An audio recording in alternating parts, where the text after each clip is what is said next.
All right, we are back, ladies and gentlemen, to the Game On Dota 2 Invitational. It's game number 2 between Power Rangers and alternate aTTaX. It's going to be Supreme once again drafting against So Clutch, and I think it's going to be a pretty strong showdown. And my name is Cygnus. I will be your caster for today. Feel free to follow me at Cygnus Casting on Twitter, and I am joined by the beautiful, the talented, the wonderful Danny Lee. No one even knows what I look like, so it doesn't matter what I look like. But we are here with game 2. Now this is actually a very scary situation to be if you're Power Rangers. Now this is also a similar situation to a certain other team in our previous series, the second game when they didn't win the first game. They are now under pressure to perform in the second game, otherwise their tournament life is on the line. They're 1,300 euros on the line. And obviously, any team participating in the tournament wants a grab of that money. So for Power Rangers, I'm actually expecting some really, really standard picks. And also for them to be playing a little bit more aggressive towards team alternate aTTaX. Yeah, definitely. I think what happened last game was they got a little bit too passive and alt pretty much walked all over them. Because they were the ones dictating the flow of the game. I completely agree with that. I think we're going to see a lot more comfort zone picks coming out of Power Rangers. I think their draft was just a little bit risky, picking up the Io and the Doom. Doom didn't really do a lot in lane, and so it allowed the Morphling just to completely dominate by solo farming and taking over the jungle and that sort of thing. Also should mention that whoever ends up winning this game is guaranteed at least 400 euro. So that's second place. And first place, as you mentioned, 1,300 euro as well. So, decent prize pools considering, 3-day tournament. Not bad. Absolutely. Yeah. It's a nice bit of money as well. So, but all of these teams are pretty much going to be playing their hearts out. And for Team Alternate aTTaX, though, they're going to get Nisha his Faceless Blade again. And this is the thing that happened last game. Like, the exact same heroes got banned last game, except for the Vengeful Spirit. Yeah, it was a Beastmaster instead. It was a Beastmaster? Yeah. Okay. So it will be first pick Beastmaster, though, for Power Rangers. And at least they're going to have access to one of their comfort heroes. The great thing about Beastmaster is he is a very strong offlaner, similar to a Faceless Void, lots of kill potential. And I think the biggest aspect here for Power Rangers is they have access to the Hawk, because vision is key. Absolutely. Now, speaking of that, we also see the Invoker coming out, which I'm really happy to see. I absolutely love Invoker. It isn't going to be on Supreme, which, makes me a little bit sad because everyone does love to see a good old Supreme Invoker. But OD is still in the pool, at least for now. For how much longer it will be determined. But actually, just like while we're waiting for these next kind of bands to come out, I should mention that both of these teams have really strong showings in tournaments. We have Team Alternate aTTaX. They won first at the Polish Dota 2 championships. They placed second in the Star Ladder Pro Series in Season 12. They were fourth in the Defense Season 5. They only got beaten out by Alliance. Let's be honest, going toe-to-toe against Alliance pretty hard. And Power Rangers, they have actually quite a history as well, where they ended up winning fourth in the Dota 2 Champions League Season 3 and the excellent Moscow Cup. They actually ended up winning second, only losing out to Team Empire. Wow. A lot of big name teams as well. So for us to know that these teams are playing up against those big name teams as well, they've got to have this extra understanding of Dota that we as viewers and us as casters won't really understand, unfortunately, just because we're not the ones actually playing the games. It's a little bit sad for us that we can't really go into depth with this because we are not professional. We're not even ex-professional players ourselves. But it's nice to know when I do get to hear about some of this stuff, like some background. I'm a professional 4.2K gamer. I don't know what you're talking about. I could be pro, right? Just stop. I was actually thinking if they were going to let Supreme's OD through, and they do actually ban it. So I like this ban from Power Rangers. Yeah. OD is one of the best makers to compete against an Invoker in that.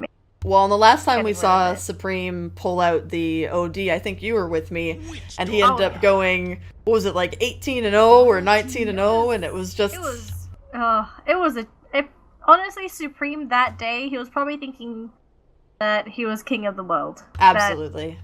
That was such a good game for Supreme. But I'm glad they did ban it out. I'm curious if he's gonna go back for the Zeus pickup again. I mean, they have a very similar draft for this sort of scenario, and they actually end up picking up the Witch Doctor. My only thing is that this time around they've banned out the Oracle on Power Rangers, which actually leaves the Death Prophet open for the Phase 2 pick, which Supreme can also play. Reserve time. He does pick it up. It will actually solve their pushing problem, as they don't really have the best heroes when it comes to pushing as of yet. So if they can take a good team fight, they will be able to take objectives rather nicely with the Death Prophet at least. Power Rangers don't have any problems with pushing because they're pretty much gone for the Zeus. You've got Beastmaster summons plus potential Necronomicon units. You've got Forge Spirits, and you've also got the Serpent Wards. So the scary thing now with Power Rangers draft is that if they manage to win a major team fight, they will be able to take objectives very easily. Whereas for Team Alternate aTTaX, if they win a team fight, but Exorcism has finished before they can reach an objective, their pushing potential is quite slow. Mm-hmm. That's a very high chance they might not even be able to take objectives as quickly as they would like. And they might have to pick up a core that's going to be good at pushing. And there aren't that many available to supplement that issue that they have. So that's assuming they pick up the Death Prophet. Yeah, there is a gyrocopter available. I don't know if Power Rangers want to pick that. I feel like they're probably sitting on this pick because they're discussing whether or not they want to try to block the Death Prophet. I feel like that was probably what they were discussing, but they are going to pick up the Winter Wyvern. I actually really like this pick as well. So why do you like the Winter Wyvern pick this game? Is it because she can... Is it because of the Winter's Curse? Is it because of the heal? Like, what sticks Cold out for the Embrace Wyvern? is really what is sticking out for me because of the Witch Doctor ultimate. You just have to see who it's bouncing to and just use the Cold Embrace right away, and you'll be able to tank out for the majority of the Death Ward. And it'll be a very effective counter early in the game, like pre-Aghanims and pre-like level 2, level 3 Death Ward. So it's, I feel like, a pretty decent pickup by the Winter Wyvern. And also the the Winter's Curse is a fairly decent counter initiation to the Faceless Void, because as long as you're not inside the chrono, you can just drop that, and at least some of the damage will be mitigated off of any of your carries that are stuck inside that chronosphere. Actually, very interesting point that you brought up. So we'll see if this Winter Wyvern pick does meet your expectations, as you said, if she's going to be that amazing hero. I've seen a couple of teams pick her up, and she is a very niche pick. Mm-hmm. Isn't that same Winter Wyvern that we typically see. She's still great for setup and everything. It's just that her ultimate, it's changed so much that she has to become this specialist hero nowadays that you can't pick her up all the time. Yeah, Wraith King as the last pickup though. I do like that as well. You are right. I mean, is there... Oh no, Vengeful Spirit was banned out second by alternate attacks. I was going to say, if there was still a Venge in the pool, that would be... I'd pick that over Winter Wyvern, but... 10 seconds remaining. Alright, so the Wraith King... We've seen this a few times. I'm wondering if this is going to be like the Blink Dagger super aggressive Wraith King, or if we're going to see like the Radiance Wraith King. Reserve time. I wouldn't mind if he actually went for the Blink Dagger Wraith King. Like, you consider what Wraith King brings to the table, and typically teams pick up Wraith King because they want to go for those prolonged fights. And Faceless Void, normally when he goes into a fight, he's probably thinking, I'm just going to Chronosphere heroes. Because that's what Faceless Void does. The thing is, like, if Wraith King gets caught in the Chronosphere and he's the only one, like, Faceless Void is going to hesitate hitting the Wraith King, because do you really want to kill a Wraith King to proc the reincarnation? Because you can't underestimate the slow from reincarnation. It's a 75% movement slow, and it helps reposition Power Rangers heroes around everyone on Team Alternate aTTaX, and it could be the bane of their existence if they kill the Wraith King. So I like the Wraith King pickup. It can definitely work this game. My only problem with this hero is, will it be able to farm those items to be that threat? Because there have been situations where Wraith King, like he's Viper scary. For the last pick. Viper. Yeah, they could go Viper. But yeah. I feel like it's not flashy, so it's not really Supreme style, because Supreme loves to be flashy. But it's going to be the Viper. Honestly, in my opinion, I don't like Viper being It's- picked up by mids that are very good tempo controllers, because you can't do much with a Viper. It's Uh, true, there's but very- Viper lanes so well against the Invoker, and it will also stop the Wraith King from being able to do quite as much in the team fights, because you're going to be able to use that Viper Strike even past BKB and slow him down and stop any sort of kind of attempt at forcing everyone to fight on top of him. So, as much as it's not, super exciting and, Quas Wex explosions, it's going to be a very smart pick by Supreme in the draft. So, I think it's going to come down to the lanes. We're going to definitely have to see Earth Spirit rotate in, probably put some pressure on the Invoker. But while we are waiting, I am going to do the good old introductions for the Radiant, and then I'll have my wonderful Danny Lee. You can do the introductions for the Dire. So let's get started. Robert G on the support Witch Doctor, and then we have Nisha going to be playing that Faceless Void once again. We have Supreme playing the good old Viper, and then we have Earth Spirit going to be rolling around, being played by Dash Dash, and last but not least, the good old hard carry Exotic Deer on the Gyrocopter. Power Rangers on the Dire squad for today. Looking in this top lane, we've got Crazy Kid now playing the Shadow Shaman, who played the Wisp in the previous game. We have AS, I'm not even going to bother pronouncing his name, playing on the Wraith King. On our Invoker, we've got Tanzay, we'll just stick to that for him. So Clutch on the Winter Wyvern, and finally on the Beastmaster, we've got 30 E2, seconds to battle. E4 going in that off-lane role. All right. I really and- like his boar. Yeah, the double bore in the lane is just so powerful, and the Hawk is going to let him just be very defensive. He's going to be able to know kind of where Gyrocopter is. And, oh, no jail time. Look at that. Was that after introducing the players? It was, The battle but, begins. That's putting them still all... it's minor still jail pretty time. bad. It's minor jail time. It was just a misdemeanor. okay. Well, at least it's not going to be as bad as it could have been. Got a lot of damage being thrown out onto the Invoker. He got tumbled on by the Earth Spirit. He's actually super low. And he only has Oh two my shared gosh. tangos, so he's going to have to port himself out a healing salve, and he's pretty much going to have to instantaneously use that.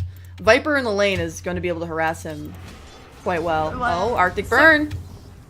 Just pops a bit of a slow onto both of them. The role of the Winter Wyvern in this lane was, I think he was hoping to babysit the Invoker for a little bit, so that at least he had a chance going up against the Viper. But because he saw the Earth Spirit here, Soquatch might not be able to do as much as he would like to. Like, normally, if you're a support in that mid lane, you want to be the one to push out the opposing mid. Well, there's an Oh, Earth Spirit Nisha. here now. Oh, can Nisha... Will Nisha drop, though? Crazy Kid's gonna be careful himself.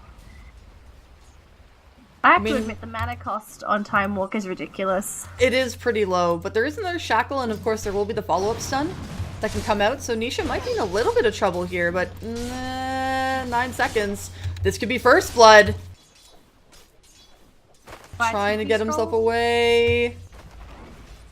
Trying to cut through the tree line for a cheeky play, but one more hit and that's gonna be it. Yeah, I guess that was just the tick damage from Wraith Fire Blast. Yep. First Blood though, going in the way of Power Rangers. Not good news though for... Actually, is the score wrong? am I- Oh, actually, yeah, the best of 3 indicator is wrong. ATN won the last game, ladies and gentlemen, so just as, like, a mention, just ignore this. That's by the admins, I do not control that, I'm sorry. It is. Okay, well, I looked at it and I was thinking they didn't win the previous game. Well, No, they that's really definitely bad. didn't. So, as the lanes are going, it seems like they're going to slow down a little bit. Looks like Nisha on the top lane has finally managed to stabilize the creep wave. Whereas for down bottom, our Beastmaster's looking pretty good himself. He's not leading too much in terms of CS, but he's not being pushed out of lane. Yeah, Robert is still level 2, just going to be sitting on his 2nd level. Meanwhile, we do have Exotic Deer with level 3. The biggest thing in this lane is that if there's a good cast Lane. coming out... Oh, where? Oh, and mid. Can actually kill him though. The Cold Snap's doing a lot of damage and the heal from So Clutch. Gonna keep the Invoker alive and it ends up being a mistake from our Earth Spirit. Invoker just gonna throw a couple of right clicks under the Viper, who's dropping very low. He does. Thinking about chasing. He does have his tango in the fairy fire. Oh, Good job. Earth Spirit wants more. He missed him. Is it gonna be enough though? They just need to keep him in place. The Viper Strike missed uphill, I believe. Oh, Again? God. Oh, is he gonna fall? He can't afford to fall. Oh, Oh. God. And oh, that's nice. The Earth actually brought out a healing salve for Supreme as well. Oh, that's very nice of him. Puppy level support plays right now. Wraith King gonna be sitting at 13 and 7. How is our safe lane carry? 18 and 5. So he's doing fairly decently. This Winter Wyvern is really paying off in this Invoker lane, and it's really the reason why Supreme can't completely dominate, and his laning phase against this Invoker is not going as well as he would have liked. And it doesn't help that, you know, Earth Spirit has given an assist to the Invoker. Well, they did try and go for a kill onto him, and I wouldn't blame them trying to shut down the Invoker as soon as possible. So if they can cripple him at least, then they'd be pretty happy with their attempts, but it just hasn't really been working so far. Like, the CS charts between both of these heroes are still pretty much even. So when all that's said and done, like, the Invoker isn't losing that much. He can always come back. No, he's really not. And the other thing I should mention is that there's really top. good... Nisha, trying to go for a kill. Oh, it's nighttime. He lost vision, and the stun. Nisha's dead. Rip.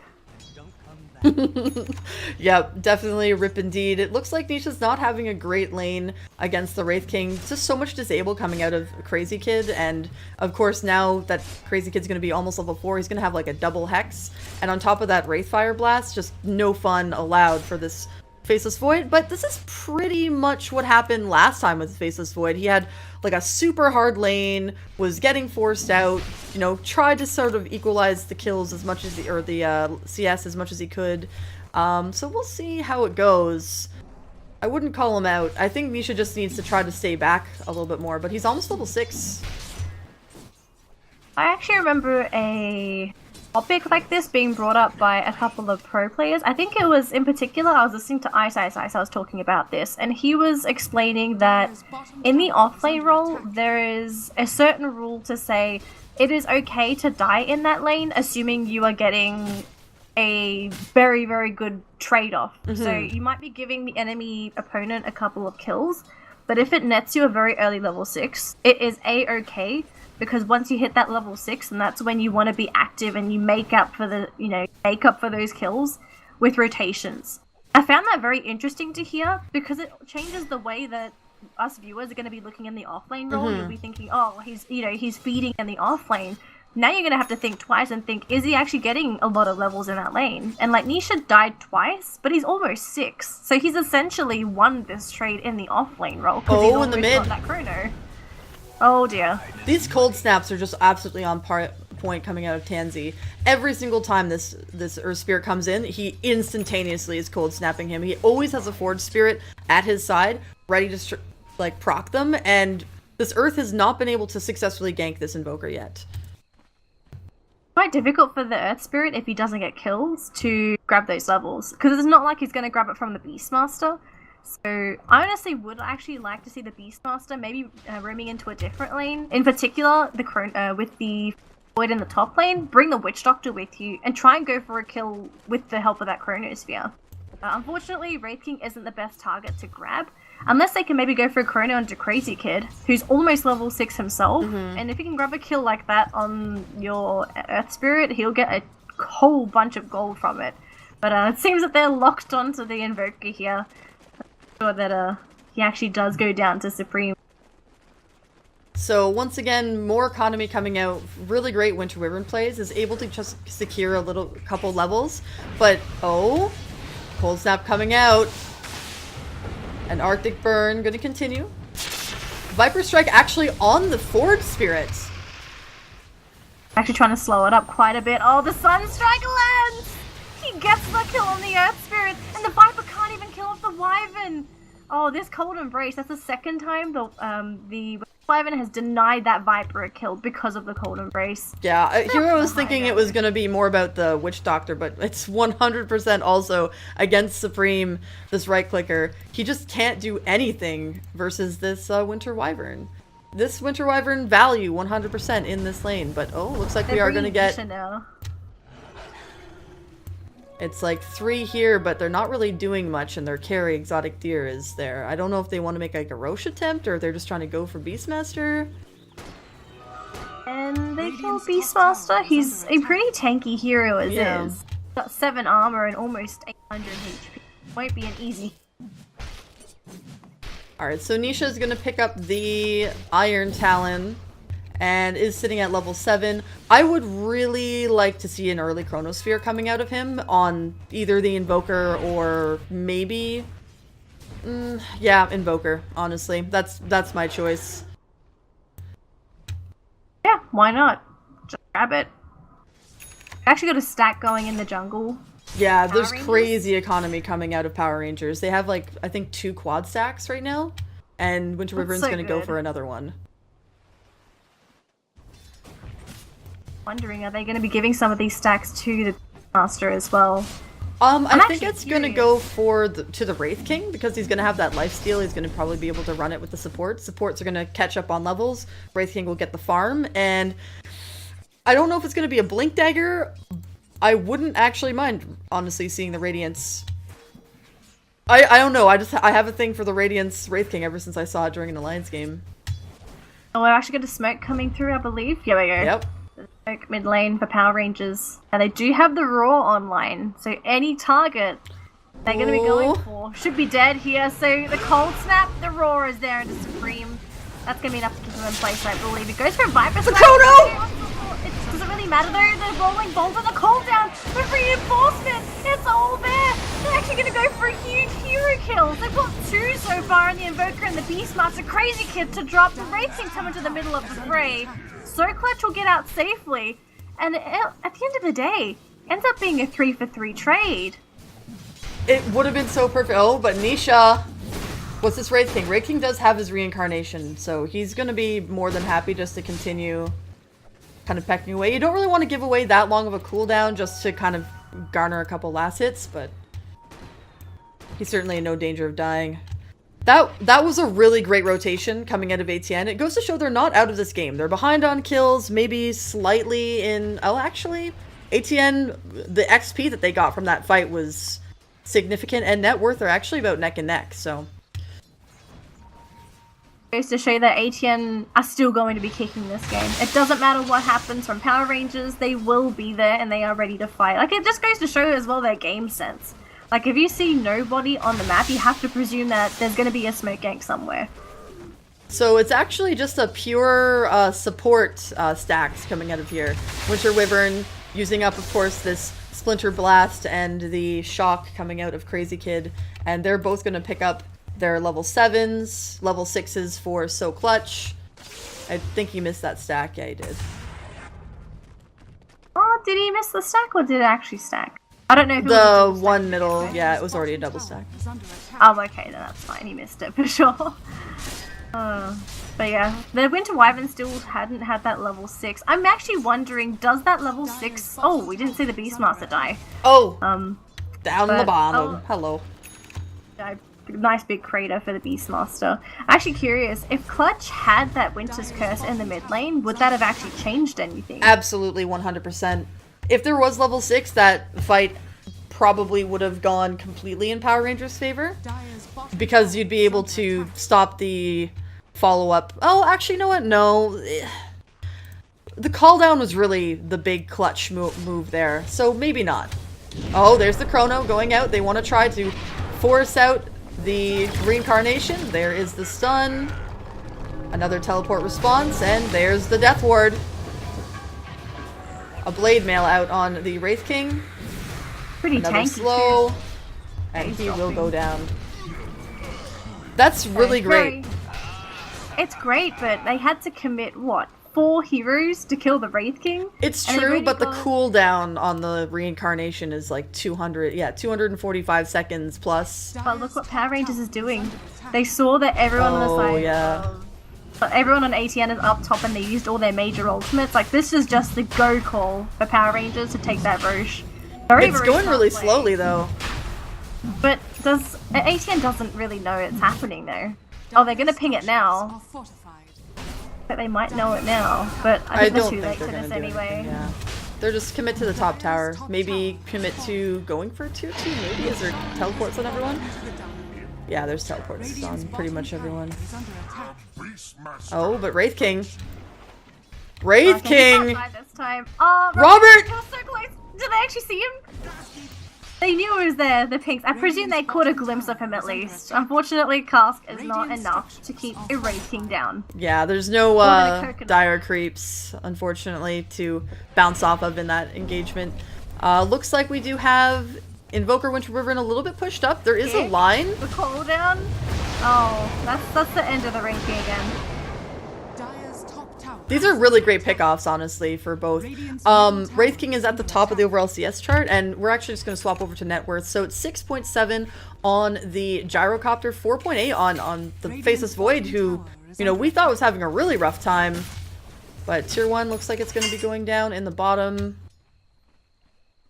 And Nisha does have his Vladimir's. If I was Power Rangers, I'd be a little bit worried about ATN having a chance of coming back into the game. Oh, there's a Chronosphere available for Nisha. You might have to pop it to get out of here. No. Oh no, not even gonna use it. He didn't see the Beastmaster coming in, I believe, although he's got reinforcements coming in. Can they turn this fight? It looks like the boar actually spotted out Supreme. He's just too slow. Happen. Even the bird's gonna spot them all out too. So Gustav, rather unfortunate. It's a good pick-off for Power Rangers, and so far, let's actually just take a look at the lay of the land. It's actually neck and neck and overall for net worth and the XP. How about the big items coming out? We have the Aegis on the Invoker. I mean, maybe that's another reason why we don't want to commit to a fight for ATN. And the Midas, Blade Mail on the Wraith King. What do you feel about the Blade Mail? Was that like a really key pickup, or do you feel like it hasn't really been working out as much as they probably would have liked? So normally with Wraith King pickups, a lot of teams do like to pick up the Blade Mail, as obviously you're going to be sending a lot of the damage back. Nisha! Caught out the shackle there, that's going to be the dead Nisha. Yeah, getting a little bit too overconfident in the enemy jungle, but a lot of teams do like to pick up the Blade Mail on the Wraith King, because it does sort of make alternate think twice about killing him. Because obviously, because you're going to have that secondary life, you're probably going to get 2 Blade Mails off. And that's a lot of damage to return, especially from heroes that are going to be doing a lot of AoE damage. Earth Spirit in particular, like, if he can get a couple of Magnetizers off and a lot of the damage gets sent back from the Wraith King, like, Earth Spirit probably is going to be losing at least a third of his HP from just the return damage. That's not like the rest of it. Yeah, it also really makes Witch Doctor have a hard time as well, as his levels in Death Ward get higher. The Wraith King has really been returning a lot of that damage to him as well. A return doesn't work on the Death Ward, as the Death Ward is its own entity. Oh, is it? I didn't know that. Yes. Oh, see, Yeah, I always thought it returned the damage. Yeah, you can't Blade Mail. Goes to show how much I play Witch Doctor. Rip. It's okay. It's no big deal. You can say it's like a similar interaction to Techie Bombs. You can't return Techie Bombs damage. Oh, Invoker silenced. Magnetize is going to be looking pretty healthy though, but they want to keep chasing him down. Meanwhile, come through. call down. Oh gosh. So Exotic Deer trying so hard. He's in between, so he's in a rock and a hard place. He gets 1 kill off at least, but he still drops. In the meantime though, Invoker gets killed off because he was chased down by the Viper as well as the Faceless Void. Chrono's already been committed to keep him in place, and now they're going to try and go into the Wraith King. He has a secondary life though. Blade Mail is there, turning onto Nisha, gets the crit! He got 2 big crits! Oh my gosh, this Wraith King, now they're gonna jump onto Supreme. Crazy Kid's definitely crazy to hang around. He's gonna be the first one to drop. Ultimate is still available on the Wraith King. He pops it, trying to return the poison damage. Beast. Oh, the Death Ward though! Robert! He almost gets that kill. All the TP's coming through, and now all of a sudden the Wraith King knows he's in a really bad place, and now he will be losing his own life. Beastmaster, super low. Is there a kick coming out? That's oh, come on. Can you find a kick? No, not gonna attempt. Not gonna attempt. Alright, let's take a look at that fight recap. So, oh, it was a buyback, though, from the Earth Spirit. So, I don't know if that was worth it for ATN. They gain 1,400 gold, about 3,000 XP, and a little bit of overall gold change for the Dire, but let's just take a look at the overall XP charts and just take a look. So, PR actually do run away with that. They're sitting at about 2k advantage on both ends. Power Rangers are going to be feeling a lot better this game, at least, knowing that they are going to be taking some convincing fights. I'm so glad they actually have a chance in this game compared to last game. Last game just felt like they had this tiny glimmer of hope if they actually want to fight. Like this game, they've got a decent margin to convincingly take this game off of ATN. For ATN, they're not in the same position that Power Rangers was in last game. They also have a chance in themselves to come back. But a lot of it is going to be dependent on how they execute when these team fights are happening. Because Power Rangers Witch Doctor. Right now, oh, Witch Doctor. Yeah, he's dead. That is not a happy Witch Doctor. A sacrifice. Committed the Serpent Wards for that, though. They're not going to be able to have Serpent Wards for a bit. That is true. They did commit a Serpent Wards for that one pickoff, but I don't know. I think it's still worth it. You know, get a kill on a support. You are right, though. Those wards could have been used maybe to just try to secure tier 1. But maybe it's not in PR's interest to really keep forcing the issue. Wraith King just going to get bigger and bigger. But they have to also remember, though, if they're not going to take objectives, the game is going to get later and later. And you never want to give a Gyrocopter a late game scenario. Compare the Gyrocopter and the Wraith King. Like, yeah, Wraith King can be a reasonable carry himself. Nisha should be fine. He's got Time Walk in 1 second. Yeah, there he goes. Yeah.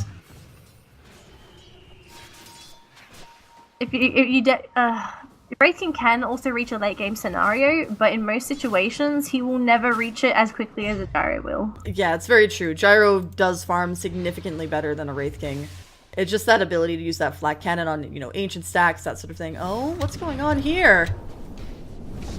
Oh god, we have a bit of a team fight happening. There was the Chrono setup, and they also get a kill on the Beastmaster before the Roar comes out. Gem's on the deck, they're gonna take it. No, Blinking from the Wraith King, he snags up the Gem, and they're gonna get a kill onto the Earth Spirit as well.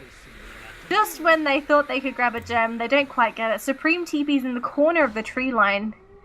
Not gonna get caught out, but alternate attacks, they lose only one, which, in all honesty, for them to lose only an Earth Spirit, it's a pretty good saving grace. Absolutely, and Earth Spirit's only sitting at 2k in overall net worth. He's practically worth nothing, and it's better to kill off a Beastmaster who's, you know, much higher in the charts.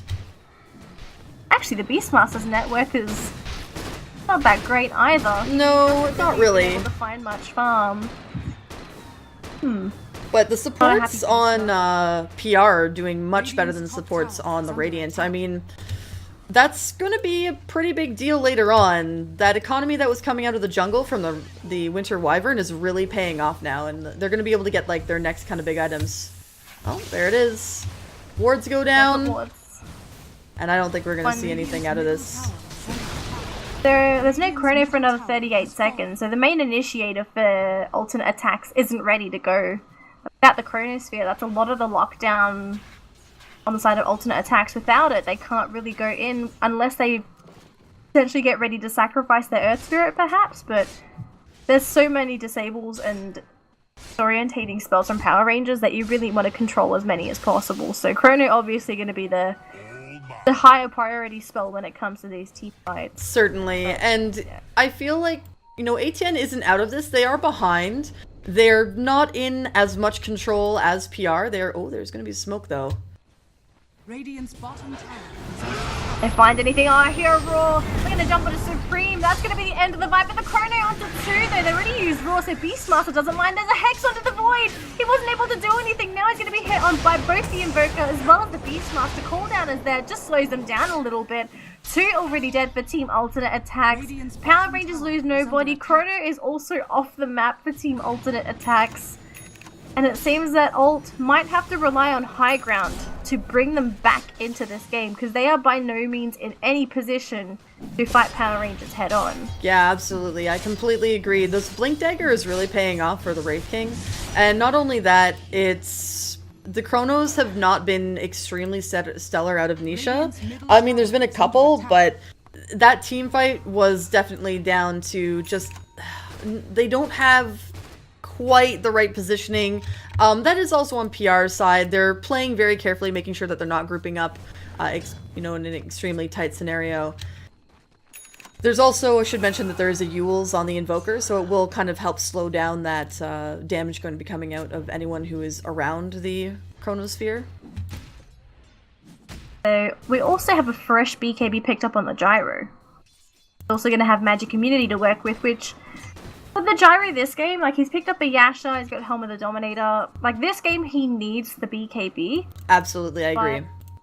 But the thing is, right, even with the BKB, he's not really going to be able to contribute too much unless he can actually get away in the middle of the team fight. So if Power Rangers sort of ignore him, let him do his thing with the flat cannon, with the rocket barrage as well as the cooldown, and then I can see the situation where Gyro is going to be a huge threat. But he is still pretty tanky. Like, you can even curse Exotic here to waste a bit of the BKB duration to set up and to kill him. Like, BKB won't mitigate that massive spell, and like, it doesn't even mitigate Raw. Like, both Curse and Raw pierce BKB. So, the BKB are obviously going to be used for minor stuns, but when it comes to those major spells, he will still be sitting like a sitting duck. Yeah, definitely. I think the other thing is, the BKB is going to be a pretty decent choice against Invoker. The Cold Snap has really been causing a lot of problems. And on top of that, the Blade Mail actually on the Wraith King has been really countering the Gyro fairly effectively because you can't use that Rocket Barrage. Absolutely. Otherwise the Gyrocopter just hurts himself, right? And Gyro doesn't even have the best HP pool to work with, so it just makes it even worse. So, Aegis has been taken by the Invoker yet again, and it seems that Power Rangers have a decent control of this game, which is very good for them. They're looking into going into that Game 3 to have their shot to progress through this tournament. Whereas the Team aTTaX, they won the first game, and they're not looking too great in this one. Obviously, if they can grab a win out of this will secure their place, as well as securing 400 euros. Precisely. And, speaking of winning, don't forget, guys, to like hype train in chat. We will be doing a giveaway for a Razor, some Razor swag, so feel free to get yourself involved in that. Now back to the game. Big items coming out. PR. Every single hero except for the Invoker has themselves a Blink Dagger now. Glimmer Cape on So Clutch. We have an Aghanim Scepter coming out very soon for Crazy Kid. And on top of that, an Aghanim Scepter also for Tansy. God, there's so many items. It is almost ridiculous. Oh, they get the Chrono off. Well, they're gonna have no reinforcement for the Wraith King, so at least I can get 2 kills on the Wraith King. Any sad thing though for aTTaX is Wraith King's net worth isn't that... I guess he's got good net worth, but if you take a look at the items and then you look at his total net worth, his inventory doesn't necessarily look that attractive. Like, if it was a Gyrocopter and he had about that much farm, then I'd expect the Gyro to have a Helm of the Dominator, the Sanjin Yasha, and possibly components of the BK. So the Wraith King, like, in comparison, isn't that great. Alright, well, we do have the Sanjin Yasha now coming out of the Gyrocopter. I'm actually a really big fan of the Dragon Lance on the Viper. It gives them a little bit more of that kind of comfort zone, being able to stay back. And on top of that, also has the Manta, which I'm pretty happy with as well. So we are getting some big items coming out on ATN. It's just going to be what do they do with those. I feel like their supports are still in a pretty weak position, considering that, you know, there's pretty much nothing on Robert G. He has Tranquil Boots, a Magic Stick, and a Healing Salve. Meanwhile, the Earth Spirit has Mana Boots and some Dust. It might come down to the supports not having enough. And we've seen games like this with ATN where Supreme is super farmed or Exotic Deer is super farmed, but their supports are completely useless in team fights. And I'm hoping it doesn't come down to that. But we have seen that before. Also, there's going to be a lot of responsibility on Nisha to get really clutch Chronospheres. The Blink will help. It's just that most of the time I'd say PR's positioning has been on point. They've never been stuck together. Like, I think the most heroes they've had in the Chronosphere ever was 3, and I think that only occurred once this game. So, Yeah, as you said, lots of pressure on the Faceless Void to get these proper chronos off. It's just also finding the opportunities to do it too. Oh, Supreme. Done. Yeah, Supreme's he's fine. behind the tower. It's pretty safe at the moment. Alright, so here we go. Both teams kind of just towing at each other. They're going to be pecking away at the tier 2. Arctic Burn going to deward a little bit of that vision. They do ping it out. Just like, hey, be careful. Looks like it's going to be a slow siege from Power Rangers. Going to be taking this T2 nice and slow. And I like this decision coming out from them. They're in no pressure to rush this game. They can take it not slowly, but at a reasonable pace where they're going to be taking their objectives at least at a pretty good time. It's not, you know, it's not too long, it's not too short. They're not in a rush. Makes the job so difficult for Nisha, as you said earlier. Like, he can't even find those really good 3 to 4 man chronospheres.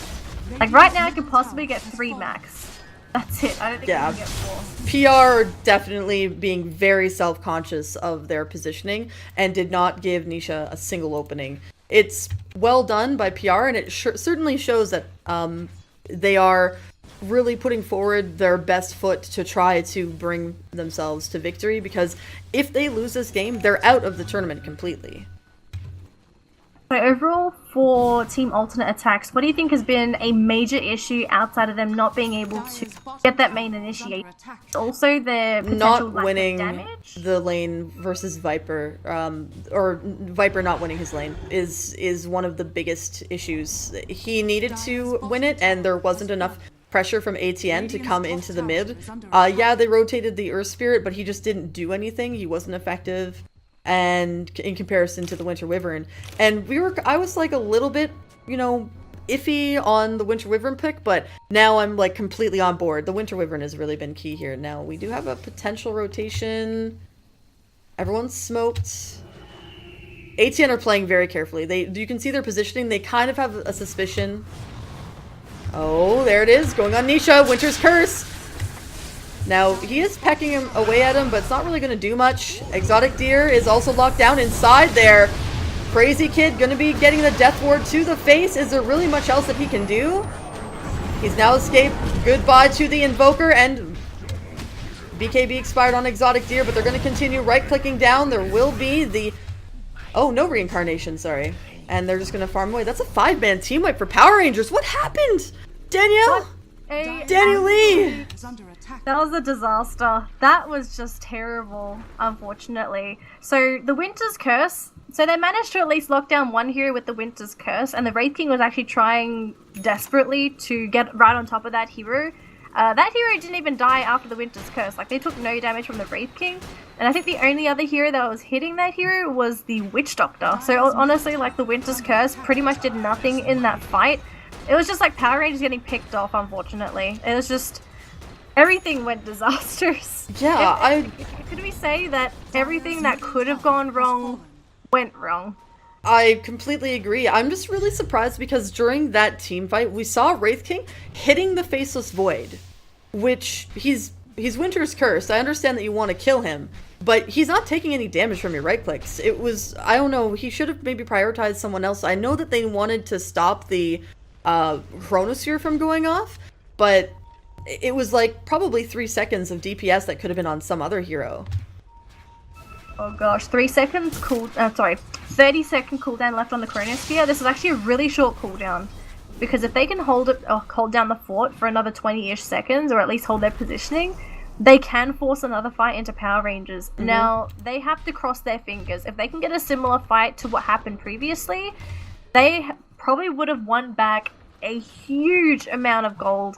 And maybe you've just brought them back into this game. Like, they're not out of it yet. I would say they're in it right now, but it'll push them further into this game so that they feel confident knowing that they could win this game quite convincingly, assuming that they can get the fights that they want. So, look at Power Rangers' positioning. They're spread out. They are waiting for the opening. I mean, they know it's going to be on E2 to be able to try to get the roar and just make sure they can get it.